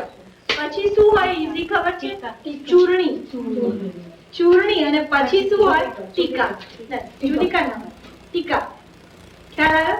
એટલે સૂત્ર પછી નિર્યુક્તિ પછી ભાષ્ય, ચૂર્ણી અને ટીકા. આનું નામ પંચાંગી. ખ્યાલ આવ્યો? કે કોઈ પણ સૂત્રની પાછળ આ પ્રમાણેનું બધું વાંચો તો ટીકા ઇઝ ધી ઈઝીએસ્ટ ફોર્મ. અને આજે એટલે લોકો ઘણા ટીકા વાંચતા હોય છે. ટીકા મીન્સ યુ નો, જેને કહે ક્રિટિકલ એનાલિસિસ કહેવાય ને, ટીકા. ટીકા એટલે ક્રિટિસિઝમ નહીં, પણ ક્રિટિકલ એનાલિસિસ કે શું સૂત્રકાર કહેવા માંગે છે. And try and open it up and tell you. Critical એનાલિસિસમાં એવું જ કરે ને કે આખું ખોલીને તમને સમજાવે. So ટીકા is the easiest form of a સૂત્ર. એવી. તો એના ઉપરનું આ બહુ મોટું, બહુ આધાર ગ્રંથો કહેવાય ને, આવશ્યક નિર્યુક્તિ અને વિશેષ આવશ્યક ભાષ્ય. એનું કયું કયું? સૂત્ર. સૂત્ર, નિર્યુક્તિ, ભાષ્ય, ચૂર્ણી ને ટીકા. તો ટીકા તો બધા પોતાના ક્ષયોક્ષમ અનુસાર કરે ને, તો તેમાં કોઈ વાર એનું પોતાનું પ્રેજુડિસ કે પોતાનું મંતવ્ય કે એવું બધું પણ આવી શકે. હા, પણ આપણે જોવાનું ને ટીકાકાર કોણ છે. પ્રેજુડિસ ના હોય. આ બધા મહાપુરુષોને કોઈ સમ્યક્ત્વી હોય, સમ્યક્ત્વીને અનેકાંતવાદ હોય. એકાંત કોને હોય? પ્રેજુડિસ ઇઝ એકાંત. Prejudice is what? એક બાજુની જ વલણ, નોન બાયસ્ડ ઓપિનિયન. બરાબર? નોન બાયસ્ડ કોણ હોય? મિથ્યાત્વ. સમ્યક્ત્વી માનીને મહાત્માઓ લખતા હોય, એટલે એવું તો આપણે સમ્યક્ત્વની સ્થાપના કરીએ જ, પણ તે છતાં એ લોકો કાળ બળ જોતા હોય છે કે આ કાળમાં આ ટીકામાં આમ લખ્યું છે ને આ ટીકામાં આમ લખ્યું છે, તો આમની મોર ઓથેન્ટિક. આપણે જેમ કહીએ ને, ઓથેન્ટિસિટી પણ જોવાય ને એવી. અને ટીકામાં એવું કંઈ લાગે તો પછી ભાષ્યમાં ચેક કરે, એવું બધું જોઈએ એ લોકો. એવી રીતે ભાષ્ય તો ગુજરાતીમાં નથી હોતું ને. એ ભાષ્ય ઘણી વખત ગુજરાતીમાં હોય પણ ખરું ને ન પણ. વધારે ટીકા આ જો આનું મને મળ્યું એટલે મેં લખ્યું પ્રાકૃત ભાષામાં. હવે આનું મારી પાસે મળ્યું નહીં એટલે મેં ના લખ્યું કે whether it is in Prakrit or what. Sometimes it is in Sanskrit, if I am not mistaken. પછીના સંસ્કૃતમાં હોય છે આ બધા. આમ તો ટીકા હવે ભાષ્ય, ચૂર્ણી ને ટીકા સંસ્કૃત હોય છે. Nothing is in Gujarati. ટીકા હોય છે ને ગુજરાતીમાં. ના, ટીકા ગુજરાતી ના હોય, એ સંસ્કૃત જ. એટલે I am not sure about ભાષ્ય, પણ if I am not mistaken આ પહેલા સૂત્ર અને નિર્યુક્તિ સુધી પ્રાકૃત, પછી શું હોય છે બધું સંસ્કૃત.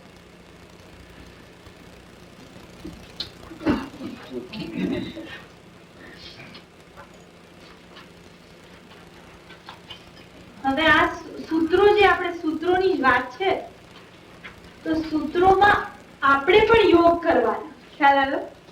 જે મારા સરે યોગ કરવાના ને, તો આપણે પણ યોગ કરવા પડે ને, નહીં તમને? આપણા યોગ, શ્રાવકના યોગનું શું નામ છે? ઉપદાન. ઉપદાન કહેવાય. તો કયા સૂત્રો ના કરવાના, એમાં કેટલો તપ એટલે કેટલા ઉપવાસ કરવાના, અને એમાં કેટલા દિવસ થાય, એનું આ ટેબલ છે. નવકાર પ્રાસંગિક છે તો કહું, આપણને નવકાર છે ને જન્મતાની સાથે મળી ગયો છે. શાહુકાર સમજીને આપ્યા છે કે શક્તિ હશે એટલે ભરપાઈ ચોક્કસ કરશે. બરાબર ને? તો આપણી ઉપર જે કરેલો ફેથ ખોટો ન પડવો જોઈએ. તો આપણી શક્તિ થાય તો 12.5 ઉપવાસનો તપ અને 18 દિવસની અંદર થાય છે. કઈ રીતે 12.5 માં આ રીતે કરે? તો કે એક ઉપવાસ એક નીવી, એક ઉપવાસ એક નીવી. નીવી ખબર છે? નીવી એટલે એક ટાઈમ જમવાનું, પણ એમાં શાકભાજી ફ્રૂટ ના, લીલોતરી નહીં. અને વિગડીઓ એટલે ઘી દૂધ ખરું, પણ એ જુદી રીતે ટ્રીટ કરેલા હોય કે જેથી એમ વિકાર ના કરે. એનું નામ છે નીવી. નીકળી ગયો છે વિકાર જેમાંથી, એટલે એને નીવી કહેવાય. એવું ભોજન અને એક જ ટાઈમ કરવાનું. એટલે ઉપવાસ નીવી કરો 18 દિવસ ઓલ્ટરનેટ. એટલે ટોટલ કેટલો તપ થાય? 12.5 ઉપવાસ. ઈર્યાવહીનો પણ એટલો જ. પછી અર્યંત ચેયાણમ, એનો છે ને એ લોકો ગણતરી હોય છે કે 9 ઉપવાસ થાય. 18 દિવસમાં 9 ઉપવાસ થાય. પછી આના પોઈન્ટ્સ મળે ને નીવીના. નીવી કરે. હા, અડધાથી સેજ એટલે નીવીઓ કરે. અને અવળનું પચખાણ અને પુરીમઠનું હોય, એના બી પોઈન્ટ્સ મળે. તમે નીવી વહેલી કરે એટલે ગણતરી છે એક જાત. નીવીમાં ફરીથી પરિમુટ કરવું પડે ત્યાં. હા, પૌષધમાં તો ફરજિયાત પુરીમઠ. અને પૌષધ સામાન્ય આજે બી કરો ને પૌષધ, પુરીમઠ સિવાય કરાય નહીં. એકાદનું પણ પૌષધમાં મિનિમમ ઇઝ પુરીમઠ. તો નીવીમાં પુરીમઠ, હા, એકાદનું છે ને પુરીમઠ. તો પૌષધ તો ખરો ને. નીવી કરો એટલે એમને નીવી કરો તો છૂટ છે. હું તો પૌષધ ની વાત કરું. એમને નીવીનું નહીં. અહીંયા આગળ પૌષધ કરવાના છે. એકલા ઉપવાસ નથી કરવાના. ઉપદાનમાં જવાનું એટલે પૌષધ કરવાના. પછી અરિહંત ચેયાણ સૂત્રના કેટલા ઉપવાસ છે? 2.5. ઈર્યાવહીના તો આના જેટલા જ છે. અને હવે આ નામ વાંચો. આ શીટમાં છે ને ખાસ તમને આ નવા નામ વાંચવા માટે છે. અરિહંત ચેયાણમનું શું નામ છે? ચૈત્ય સ્તવ. એટલે એક દેરાસરમાં રહેલા બધી પ્રતિમાજીઓને વંદના કરવા માટે શું સૂત્ર છે? આપણે અરિહંત ચેયાણમ બોલીએ ને ચૈત્ય વંદન પછી, તો એનાથી થાય છે શું ખબર છે? જે ભગવાનની સામે આપણે કરીએ છીએ ચૈત્ય વંદન, મહાવીર સ્વામી છે તો એને જ ચૈત્ય વંદના થાય છે એવું નહીં, પણ દેરાસરની અંદર રહેલા જેટલા પ્રતિમાજીઓ છે એ બધાની સાથે અરિહંત ચેયાણમ, જેટલા ચૈત્યની અંદર પ્રતિમાજીઓ છે બધાની સમક્ષ આપણું આ ચૈત્ય વંદન થાય. ખ્યાલ આવે? કેટલું વિશાળ સૂત્ર છે. તેનું કહેવાય છે ચૈત્ય સ્તવ. સ્તવ એટલે સ્તવન, સ્તુતિ. 4 દિવસમાં થાય છે. પછી 7 દિવસની અંદર 4.5 ઉપવાસમાં આ 2 મોટા સૂત્ર અને એક નાનું પુખરાવર્તી વડે એને કહેવાય શ્રુત સ્તવ, અને સિદ્ધાણમ ઉદ્દાણમ એટલે સિદ્ધ સ્તવ, અને વૈયાવચ્ચકરણ નાનું સૂત્ર. આ બધું મળી અને 7 દિવસ એટલે ટોટલ કેટલા થયા? 47 દિવસનું પહેલું ઉપદાન થયું. આ 18 નવકારનું તો ખાસ હું તો ભલામણ કરું કે 18 નવકારનું તો અવશ્ય જો શક્ય હોય તો કરવું જ જોઈએ. અને નવકારનું 18 કર્યા પછી જે નવકાર ગણો એની જે ફળશ્રુતિ થાય એ કંઈક અનેરી થાય. હવે બધા તો પૌષધ કરી શકે એમ નથી, તો શું કરવાનું? તો ગુરુ મુખે જ્યારે ઇન્ડિયા જાઓ ત્યારે તમારે ગુરુ મુખે નવકાર લેવાનો તો ખરો, અને ગુરુ ભગવાનને સારો દિવસ પૂછી લેવું અને કહેવાનો ભાઈ અમને શોર્ટ ફોર્મ બતાવો કંઈક. ખ્યાલ આવે હું શું કહું છું? તમને જે શોર્ટ ફોર્મ કે ખીરનું એકાસનું 20 દિવસના, અમે શોર્ટ ફોર્મ શું કરાવીએ છીએ કહું કે અમે છે ને 20 દિવસ માટે પહેલું છેલ્લું ખીરનું એકાસનું, પહેલું છેલ્લું વચ્ચેના રહ્યા 18 દિવસ, 18 દિવસ અને આજુબાજુના એટલે 18 દિવસ બને તો એકાસના, ન થાય તો બેસના, અને ન થાય તો ખુલ્લા પણ. 3 ઓપ્શન જે કરવું. સાચવવાના કયા દિવસ? પહેલો છે ખીરનું એકાસનું, અને 5 બાંધી રોજ ગણવાના. અને જો શક્ય હોય ને તો start when you know ending on આસો સુદ પૂનમ. ફરીથી આસો સુદ પૂનમે 20 દિવસ પૂરા થાય એવી રીતે લેવાનું. નહીં ખ્યાલ આવ્યો? એવી રીતે લેવાનું અને રોજ 5 બાંધી ગણવાનું, અને પછી રોજની એક. ખ્યાલ આવ્યો?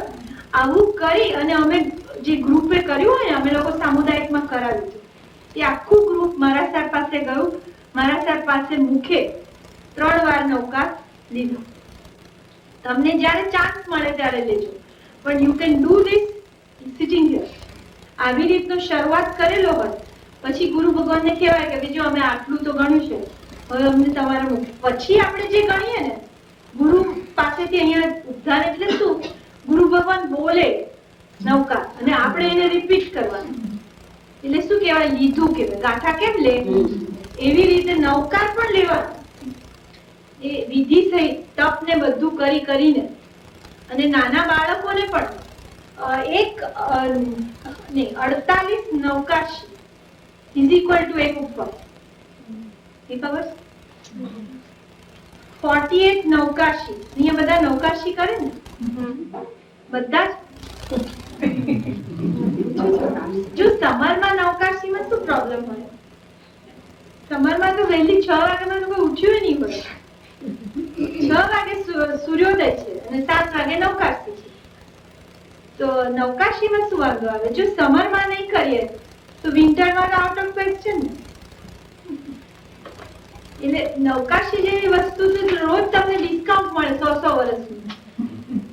ખબર છે? નારકીના દુઃખમાંથી એ વખતે ઓ બાપરે કરતા હોઈશું નારકમાં. ખબર છે ને? કોઈ બચાવો. અને અહીં તમને સહેલાઈથી તમને કોઈ કહે કે ભાઈ તમને 100 વર્ષની માફી મળે તો નથી લેવી. ફ્રી ડિસ્કાઉન્ટ કૂપન આપતા હોય તો એ નથી લેવી. એવું જ છે ને, આ ડિસ્કાઉન્ટ કૂપન આપે, સામે ચાલીને આપે તો મેં નથી જોઈતું મને, અને બીજું બધું ડિસ્કાઉન્ટ મળે તો લઈએ કે ના લઈએ? Who પાસે ને બધું છાપું રોજ જોવાતું હોય છે, મને ખબર છે ક્યાં શું ડિસ્કાઉન્ટ છે. તો પછી આ ડિસ્કાઉન્ટ નથી લેવું. પછી નારકીમાં શું થશે? તો નૌકાશી આપણી શું વાત હતી? હા, કે ચોવ્યાત પૂર્વક નૌકાશી. જો આપણે જૈનિઝમ ને છે ને ખાલી સાંભળવાનો ધર્મ રાખવો છે? Is it just a philosophy to learn or is it a philosophy to practice? I would not even call it a philosophy. સાચું કહું? I call it a way of living with least violence. બરાબર? કે તમારી જીવન શૈલી બદલાવી જોઈએ જો જૈન ધર્મ પામીએ. શૈલી ના બદલાય ને આપણે એના એ રહીએ as American as another person. You know what I mean? એવું રહીએ તો પછી જૈનિઝમ ને આપણને અડ્યું ના કહેવાય, સ્પર્શ્યું ના કહેવાય. તો એનીવે, નાના બાળકો ઇન્ડિયામાં કેવી રીતે નૌકાશી આ સૂત્રો લે છે એ કહું. બિલો સર્ટન એજ રાતના તિવ્યા ચોવ્યા કરે. સવારના નૌકાશી એવી 48 ઇન અ રો કરે ત્યારે એક ઉપવાસ વળે અને એવા 12.5 કરે. પછી આચાર્ય ભગવાન પાસે ધામધૂમથી વાંચતે ગાજતે કોણ લઈ આવે? એમના મા બાપ. આખો મોટું ફંક્શન કરે અને ગુરુ ભગવાન પાસે 3 નૌકાર આપી 3 નૌકાર એમની પાસેથી લેતા હોય. આવું અમે ઘણાનું વિટનેસ કર્યું, ઘણા બાળકોએ. તો આ ખાસ નૌકારનું મારે ભાર જેવું છે, શાશ્વત સૂત્ર છે ને એ રીતે આપણે લેવું જોઈએ. પછી બીજું ઉપધાન 35 નમુથુણ શક્રસ્તવ અને લોગસ તમારે લખવાનું હતું નામસ્તવ 15.5 ઉપવાસ. એનું ત્રીજું ઉપધાન 28. આ તમે સ્તવ વાંચ્યા? કેટલા સ્તવ આવ્યા? 5. આ લોગસ ની નીચે લખ્યું નથી. 5 સ્તવ આવ્યા, બરાબર? એને શું કહેવાય? 5 દંડક સૂત્ર. દંડક સૂત્રો કહેવાય છે.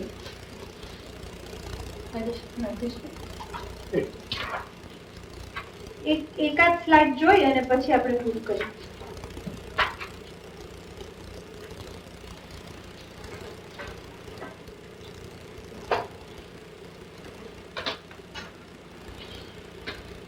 હવે આપણે આ આવશ્યકો શા માટે કરવાના છે એનું કારણ જોઈ અને આપણે પૂરું કરીએ. કે આ આવશ્યકો જે 2 ટાઈમના આવશ્યક કયા છે ને, પ્રતિક્રમણ જે નામ બોલીએ છે ખરેખર શું છે ખબર છે? એનું નામ પ્રતિક્રમણ નથી. આપણે શું કહીએ? પ્રતિક્રમણ કરવા બેઠા. વ્યવહાર નહીં ગમ નહીં કહેવાય ને. અમદાવાદ ગયા એટલે અમદાવાદ હજી તો સ્ટેશન જ હોય, પણ ક્યાં શું કહીએ? અમદાવાદ ગયા. એટલે એ વ્યવહાર નહીં કહેવાય. તો વ્યવહાર નહીંથી આપણે કહીએ કે 2 પ્રતિક્રમણ કરવા કરે છે, પણ એનું ખરું નામ શું છે ખબર છે?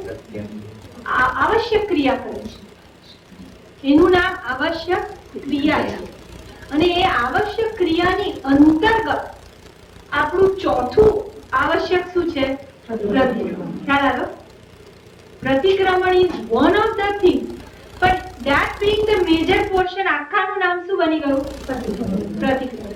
ખ્યાલ આવ્યો? એટલે આપણે જે કરવાનું છે 6 આવશ્યક, એ ઘણી વખત છૂટા છૂટા પણ જો તમારા દેશમાં રોજ પ્રતિક્રમણ નથી કરતા, રાઈટ? તો આપણે પ્રેક્ટિકલ અપ્રોચ પણ વિચારશું છેલ્લે. પણ પહેલા તો સારો જ માલ બતાવે ને.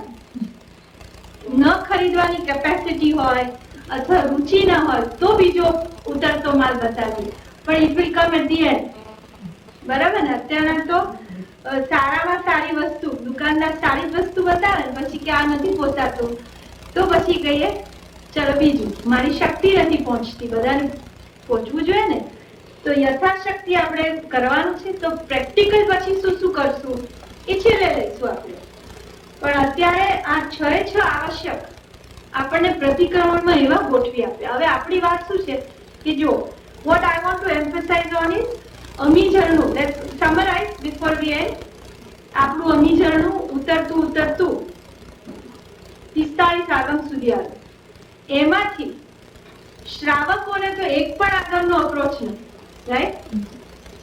એમાંથી આપણને એનું આગમમાંથી આવશ્યક સૂત્રમાંથી કંઈક થોડું મળી ગયું. We are blessed કે આપણને આવશ્યક સૂત્રો મળે, રાઈટ? એવી કોના પ્યોર કોના છે? ગણધર રચિત સુધર્મા સ્વામીના છે. Aren't we blessed? એટલા આપણને મળ્યા. અને આ સામાન્ય શબ્દો નથી, કેવા છે? મંત્રોચ્ચાર છે.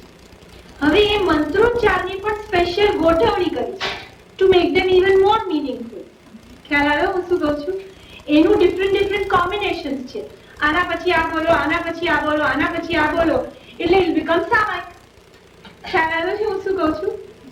કે અમુક સ્પેશિયલ સૂત્રો તો છે જ મહાન. Even if you take a બે પ્રતિક્રમણ સૂત્રની ચોપડી અને સીધા વાંચી જાઓ ને તો પણ લાભ થાય. પણ આપણને એવું નથી કીધું કે રોજ બે પ્રતિક્રમણની ચોપડી ખોલો અને પાઠ વાંચી જાઓ. ખ્યાલ આવ્યો હું શું કહું છું?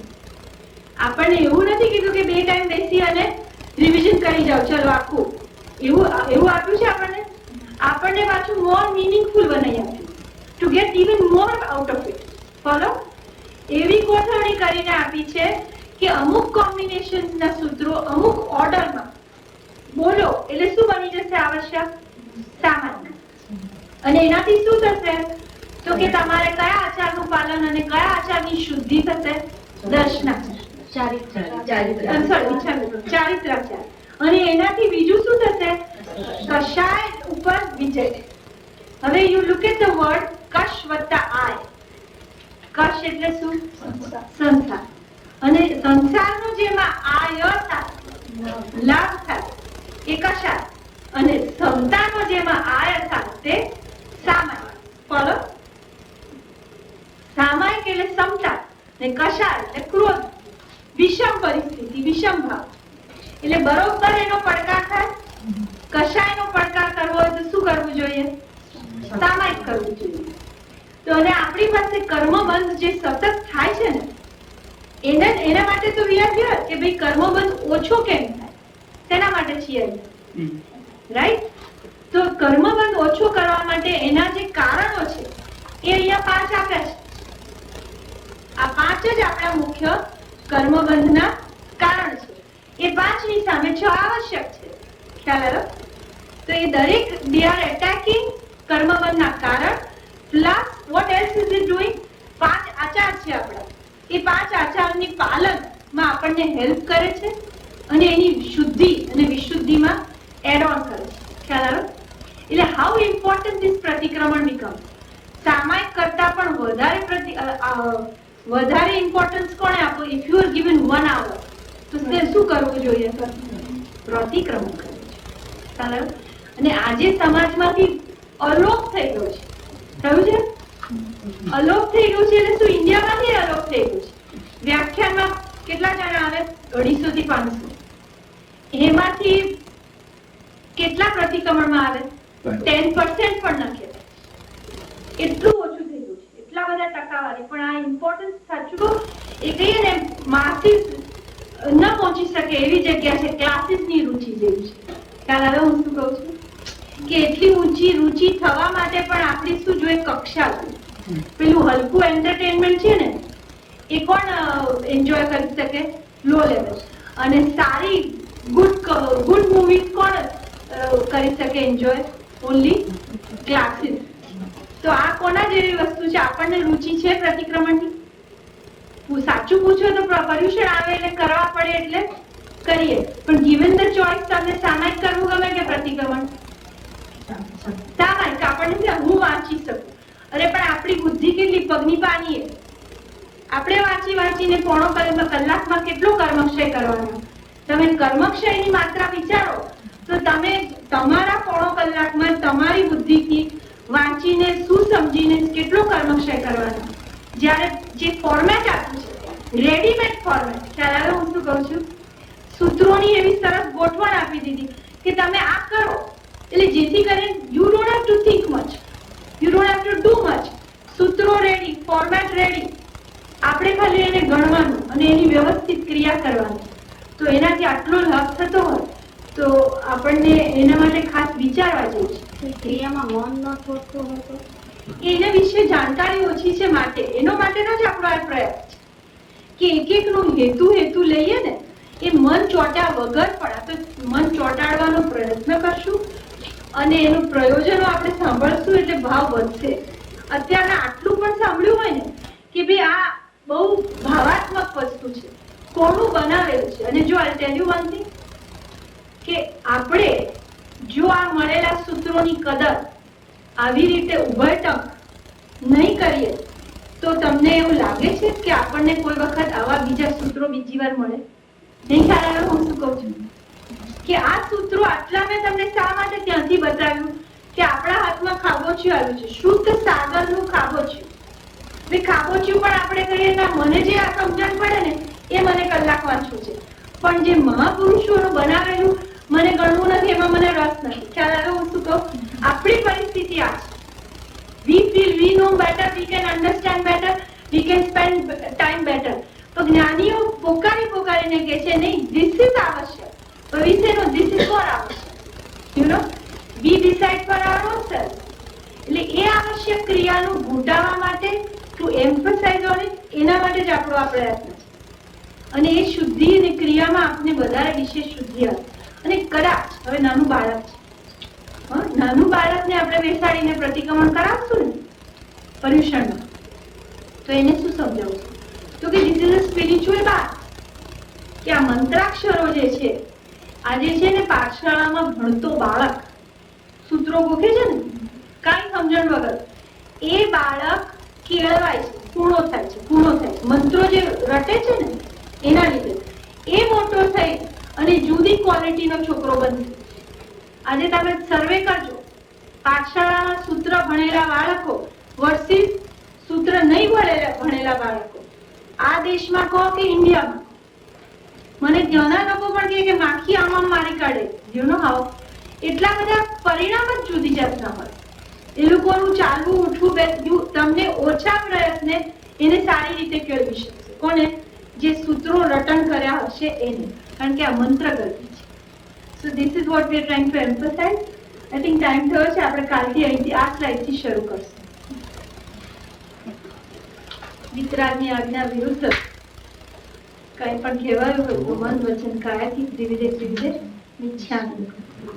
સર્વમંગલ માંગલ્યમ સર્વકલ્યાણકારણમ પ્રધાનમ સર્વધર્માણામ જૈનમ જયતિ શાસનમ. બોલો બોલો શ્રીજી.